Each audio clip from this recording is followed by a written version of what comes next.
Perhaps your lifespan runs for 77 years. After death you may, under certain conditions, and if you choose, experience the events of those 77 years at your leisure, but not necessarily in terms of continuity. You may alter the events. You can manipulate within that particular dimension of activity that represented your 77 years. If you find severe errors of judgment, you may then correct them. You may perfect, in other words, but you cannot again enter into that frame of reference as a completely participating consciousness following, say, the historical trends of the time, joining into the mass hallucinated existence that have resulted from the applied consciousness of yourself and your contemporaries. Some choose this rather than reincarnating, or rather as a study before a new reincarnation. These people are often perfectionists at heart. They must go back and create. They must right their errors. They use the immediately past lives as a canvas, and with the same canvas, they attempt a better picture. This is a mental and psychic exercise undertaken by many, demanding great concentration, and is no more hallucinatory than any existence. You may feel that you want to relive certain episodes of your life so that you can understand them better. Your life's experiences, therefore, is your own. Such conditions certainly are not alien. In ordinary living, you often imagine yourself behaving in a different manner than you did, or in your mind re-experiencing events in order to gain greater understanding from them. Your life is your own personal experience perspective. And when at death you take it out of the mass physical time context, then you can experience it in many ways. Events and objects are not absolute, remember, but plastic. Events can be changed both before and after their occurrence. They are never stable or permanent, even though within the context of three-dimensional reality, they may appear so. Anything of which you are aware in three-dimensional existence is only a projection of a greater reality into that dimension. The events of which you are conscious are only those fragments of activities that intrude or appear to your normal waking consciousness. Other portions of these events are quite clear to you both in the dreaming state and beneath waking consciousness during the day. If you want to know what death is like, then become aware of your own consciousness, as it is divorced from physical activities. You will find that it is highly active. With practice, you will discover that your normal waking consciousness is highly limited, and that what you thought of once as death conditions seem much more like life conditions.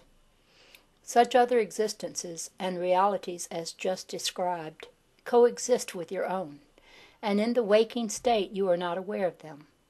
Now, often in your dreams, you are able to perceive such other situations, but you often wind them into dream paraphernalia of your own, in which case, upon awakening, you have little clear memory. In the same way, in the midst of life, you dwell with so-called ghosts and apparitions, and for that matter, you yourselves appear as apparitions to others, particularly when you send strong thought forms of yourself from the sleep state, or even when unconsciously you travel out of your physical body. There are obviously as many kinds of ghosts and apparitions as there are people. They are as alert or as unalert to their situation as you are to your own. They are not fully focused in physical reality, however, either in personality or in form, and this is their main distinction. Some apparitions are thought forms sent by survival personalities out of lingering deep anxiety. They portray the same compulsive type behavior that can be seen in many instances in your ordinary experience. The same mechanism that caused a disturbed woman, say, to perform repetitive actions such as a constant washing and rewashing of hands, also causes a particular kind of apparition to return time and time again to one place. In such cases, the behavior is often composed of repetitive action. For various reasons, such a personality has not learned to assimilate its own experience. The characteristics of such apparitions follow those of a disturbed personality, with some exceptions, however.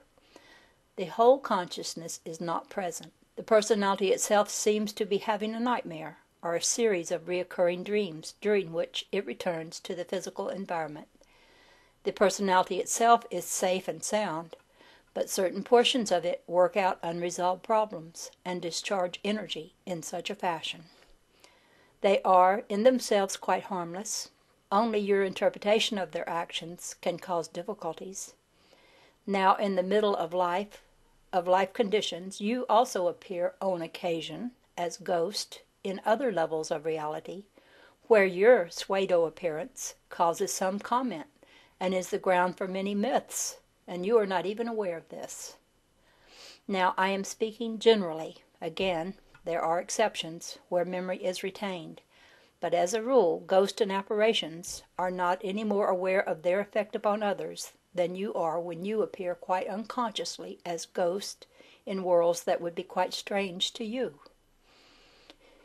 The combination of thought, emotion, and desire creates form, possesses energy, and is made of energy. It will show itself in as many ways as possible.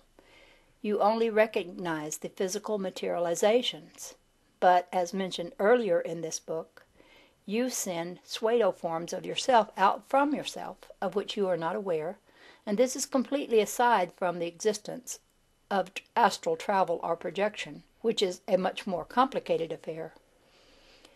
You appear in astral form in realities that are comparatively more advanced than your own.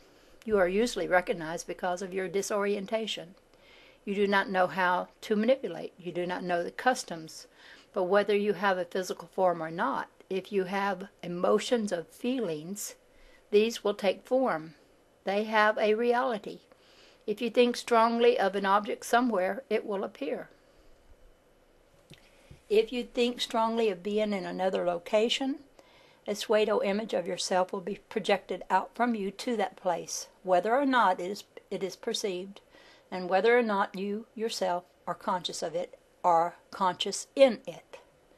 This applies to those who have left your physical system and to those who are in it. All of these forms are called secondary constructions, for as a rule, full consciousness of the personality is not in them. They are automatic projections. Now, in primary constructions, a consciousness, usually fully aware and alert, adopts a form not his native one and consciously projects it, often into another level of reality. Even this is a rather complicated endeavor, and one seldom used for purposes of communication. There are much easier methods. I've explained to some degree the way images are constructed out of an available field of energy. You perceive only your own constructions. If a ghost wants to contact you, therefore, he can do so through telepathy, and you can yourself construct the corresponding image if you desire. Or the individual might send you a thought form at the same time that he telepathically communicates with you.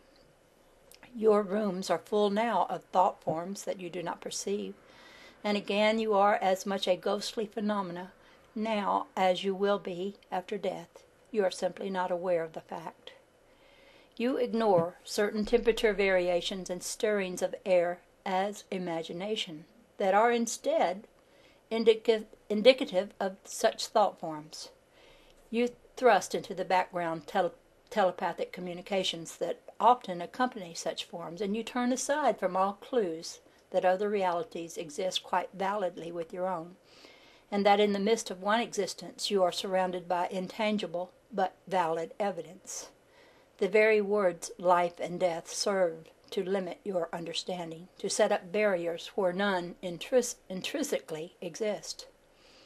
Some dead friends and relatives do visit you, projecting from their own level of reality into yours, but you cannot as a rule perceive their forms. They are not more ghostly or dead, however, than you are when you project into their reality, as you do from the sleep state.